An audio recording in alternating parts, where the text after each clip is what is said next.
Slowly, I opened my eyes. The thick curtains in the room were still closed from the night before, but the small crack of light that streamed through was so bright and painful, I may as well have looked directly into the sun itself.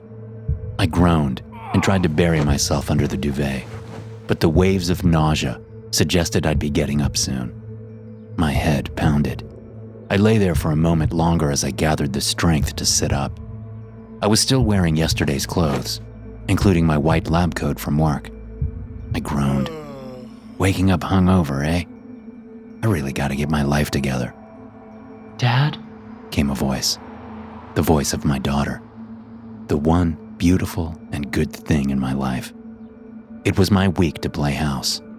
My ex and I share custody of her. "Yeah, baby girl," I croaked. "Are you giving me a lift to school? If you're not, I'm gonna need bus money." I made some mediocre excuse about her poor old man not feeling well and prayed she wouldn't tell her mom about this. My drinking was one of the reasons we split up. I've made a lot of mistakes in my life, but losing Evie wasn't going to be one of them. The front door slammed. The sound reverberated through my skull. I was going to be sick, but at least I'd be out of bed then. I staggered downstairs, made myself a cup of black coffee, and tried to remember what happened the night before. Everything was hazy. I used to drink a lot, but after Diane left and the threat of losing Evie, I all but stopped. Apart from the occasional night out, I haven't touched the stuff for over a year now. And as far as I could remember, none of the guys from work invited me out last night. Javier knows better than to invite me to the bar with the guys. He was the one who picked me up after I hit rock bottom when Diane left. You know that one work buddy you look forward to seeing? The one that when you see their name on the schedule, you know it's going to be a good day? That's Javier. We work together most days running tests, writing reports, advising the higher-ups on what to do with the anomalies, or SCPs as they're called. We met working in the Department of Spectral Phenomena at the Foundation, but now we work across multiple departments. My job is unusual. I don't usually discuss it with people, mostly because it's classified, but also it just sounds made up. I'm a researcher. I work with some of the greatest scientists the world has ever known. Experts from every field imaginable: quantum physics, chemistry, botany, cryptozoology, esotericism. The list goes on. We work together to study and contain anomalies, items and entities that do not follow the laws of nature as we know them. The Foundation holds secrets that, if unleashed on the general population, would cause mass hysteria. I've been there for almost 8 years now. It's where I met my ex-wife, Diane. We were junior researchers together. She got a promotion last year. That bitch. She's my supervisor now. I took a seat at the kitchen table and stared into my coffee cup. I knew I should make some breakfast, but my stomach gurgled and churned at the thought. I'd get something from the cafeteria at work. While I sipped my coffee, I racked my brains for any memory of last night. Heck, for any memory of yesterday in general. I recalled arriving at work. I remembered Diane coming to my desk with the day's assignments. But after that, nothing. How did I get home? I checked my pockets for my house keys. Check. Car keys. Check. My wallet, my phone, all there. The only thing I seemed to be missing was my ID card. Bit of a problem when you work for a classified organization, but I was sure HR could sort me out with a new one before the day was through. I'd do my best to find it, and if not, I'd take the slap on the wrist. I glanced at my watch. Shoot, only 30 minutes until I started work. Why hadn't I checked the time earlier? If I took a proper shower, I'd be late. I made do with a splash of water on my face, a change of clothes, and headed off. On my drive to the Foundation, I started to recall a memory from yesterday. It was fuzzy, but something was coming back to me. Something about an assignment for the afternoon. A new SCP had been admitted that morning, and they needed me and Javier to run some tests on it. I recalled printing off the paperwork and telling myself I'd read it once Javier arrived.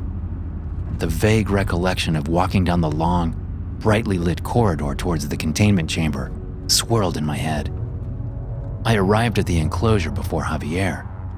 Nothing was in the room yet, except a bar stool. I had taken a seat, and then nothing. The memory stopped there. I pulled into the car park. If I hadn't known I was late already, I would have realized now all the good spaces were taken. I parked at the back of the lot, threw on my sunglasses to hide the dark circles under my eyes, and headed for the front doors. The foyer was much busier than usual, people bustling and scurrying. Something was going on. I checked the large clock on the wall behind the reception desk. It was just in time. "Hi, so I lost my ID card," I began. After a long pause, the receptionist replied with a disinterested, "Uh-huh," not looking away from the computer screen. "And I need to get to work. Can I show you some other ID?" The receptionist looked me up and down. To her, I was just some anonymous white lab coat guy. "No ID card, no entry," she replied, equally as disinterested as before, but at least now she was looking at me. I tried to explain that I worked in the research department, and I'd likely left my ID card on my desk. Without breaking eye contact, her hand reached across the desk, pressed a red button and said, "I see one at reception, thank you." I felt a hand on my shoulder. I turned and came face to face with a broad-shouldered security guard. His face was stern, his voice like gravel. "You'll need to come with me, sir." My eyes wide, I explained again that I definitely worked here. I told him my name and my employee number. If he would just go get Diane, my supervisor, she could sort all this out. The security guard's grip on my shoulder tightened. He marched me towards the front doors.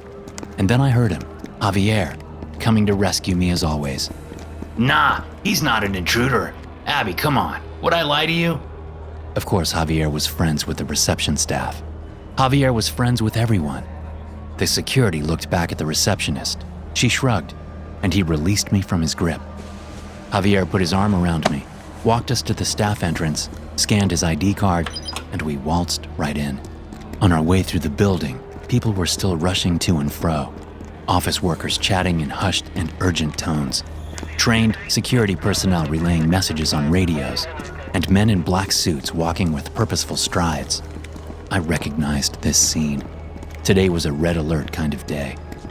To get away from the crowded hallways, we took a route through the staff lounge. A group of employees were gathered, some crying, around a black and white photo.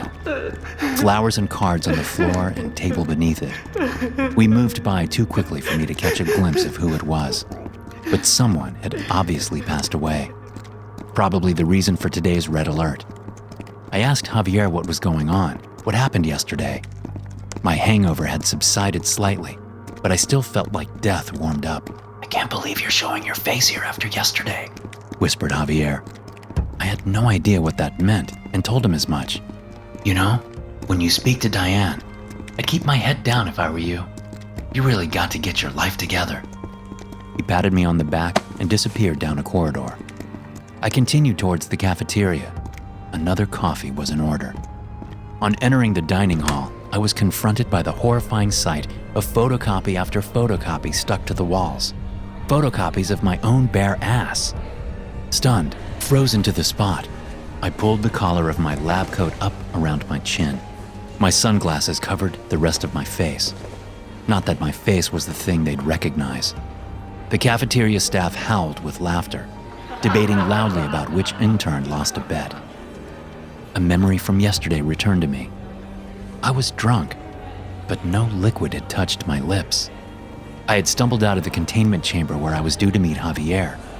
Then I found myself in a photocopy room, and for some unknown reason, it seemed like the funniest thing ever conceived by man to hop up on the cold glass of the machine and press the copy button. I cringed at the memory. This was the act of a college student, not a man about to turn 40. What had happened to me in that containment chamber? I left the cafeteria without my cup of coffee and headed straight for my office. It would be quiet at this time of day. On arriving in the office, it was completely empty except for Diane standing in my cubicle, emptying the contents of my drawers into a nondescript brown cardboard box. Whatever I'd said to her yesterday when under the influence Must have been a real doozy, as she looked like she was packing up my stuff, ready for a dismissal. If only I could recall what I'd said. I decided to take my chances, approach her, and attempt to repair the situation. So, about yesterday. Diane looked up. For a moment, her face was sad, and then on seeing me, confused. I thought you were... I interrupted. An idiot? Yup, I am. I'm sorry. I really gotta get my life together. I swear I wasn't drinking. Not while I've got Evie at my place. Diane licked her lips before continuing. No, I mean, I thought you were... Fired? I joked. Not yet. But you're not going to report me, right? Everyone makes mistakes. Diane nodded in agreement. Yeah, okay. She gently placed the box of my belongings on the desk and left without saying another word, looking back once before exiting the office. Looks like I dodged a bullet. I emptied the contents of the box onto my desk, rifled through my personal effects for the ID card. It wasn't there. I tried the drawers, no luck. Considering everything I got up to yesterday, the ID card could be anywhere in the building. I decided I'd take a trip to the containment chamber. If the card wasn't there, I'd confess my stupidity to HR and get them to print up a replacement. I headed on down to the basement levels of the building. It's where the Foundation keeps all the anomalies. Floor upon floor, room after room of white-tiled windowless cells, each containing their own untold mystery and horror. The door to the chamber was locked. I peered through the peephole, and in the center of the room sat a simple brown bar stool, the same one I had sat on yesterday. I staggered back in alarm. The memory of the previous day's antics came flooding back with intense clarity. The chair was the anomaly. I raced back to my office, turned on my monitor, and logged into the Foundation's intranet. I searched for SCP-1212 and brought up the file. The following words filled my screen. The anomaly known as SCP-1212 is known to cause effects normally associated with alcohol intoxication. Anyone who sits on the stool is affected despite no alcoholic liquid passing between the occupant's lips. I had to tell Diane. I tried her office, the containment chambers, and the cafeteria. I headed to the staff lounge next. She usually takes a lunch break around this time. I don't know whether it was the panic or the effects of the intoxication, but I began to sweat. What if she had already told HR about whatever I said to her? Maybe she knows the photocopies in the cafeteria are mine. She's seen that part of me a fair few times in the past. I can't lose this job. I can't lose my shared custody of Evie. I threw open the door to the staff room. It was weirdly empty in there. I paused my search for a moment to catch my breath. I remembered the memorial that was set up in the corner. I wondered who it could be. I took off my sunglasses, the effects of the anomalous chair and the subsequent hangover absent now. The photo of the poor soul who died yesterday? It's me. My own face stared back at me from the photograph. I tried to swallow, but my mouth was dry. How could this be? I'm not dead. A dizziness came over me. The floor wobbled and twisted as though made from soft rubber, and for a moment I thought I might faint. And then the memories from yesterday. Everything returned to me in full color. The final pieces of the puzzle slotted into place. I had sat on the chair. I had felt the full intoxicating effect of the peculiar item. I had photocopied my naked body in an attempt at a schoolboy prank. I had picked a fight with Diane, accusing her of being a shitty mother to Evie. And then, in a drunken stupor, I wandered back to the containment facilities. Barely able to stand, let alone walk, the whole world spinning around me, I had let myself into room 69. The humanoid entity residing in room 69 had watched silently as I staggered in, leaving the door ajar behind me. I had collapsed onto the tiled floor, cracking my head on the metal-framed bed of the creature. My vision had begun to fail, but I recalled the metallic taste of blood in my mouth and the creature standing over me. "It's in here," came the voice of Diane. I snapped back to reality and turned away from the memorial and watched as Diane held the door open to the staff lounge and a team of security personnel entered. 2 of them held tasers. Instinctively, I took a step towards them. They're my colleagues after all. What could they want with me? The man on the left squeezed the trigger on the taser, and then everything went black. I've woken up now. My muscles ache, but I'm okay. I'm in a cell. It's a containment chamber. There is a sink, toilet, and a metal bed frame on which lies a cheap and thin mattress. The unmistakable stain of spilt blood is smeared across the tiles.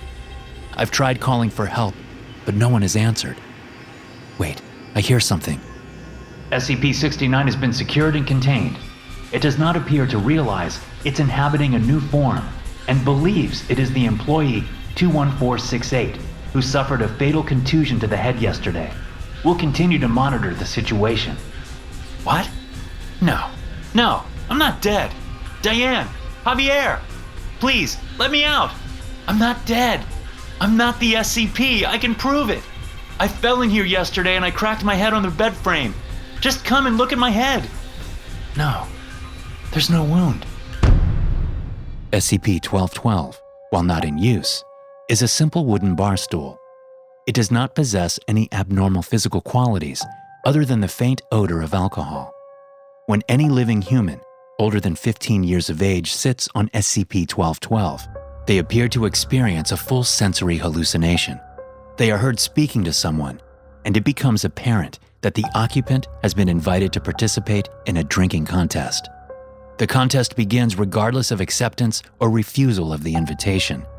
Despite no actual liquid passing between the occupant's lips, they slowly begin to exhibit effects normally associated with alcohol intoxication. SCP-69 is a presumed humanoid entity. Through an unknown ability, whenever SCP-69 is left alone with a recently deceased human body, it will take on the appearance, mannerisms, and knowledge of the recently deceased individual. Through extensive experimentation, it has been shown that SCP-69 is completely indistinguishable from the individual it impersonates, matching the original individual's fingerprints and DNA with nearly perfect precision. SCP-69 can impersonate a single individual indefinitely. However, it will gain an overriding urge to get their life in order. Hey guys, thanks for listening. Be sure to subscribe to the podcast for more SCP stories like this one. You can also check out some more episodes from the SCP Experience podcast here. I'll see you in the next one.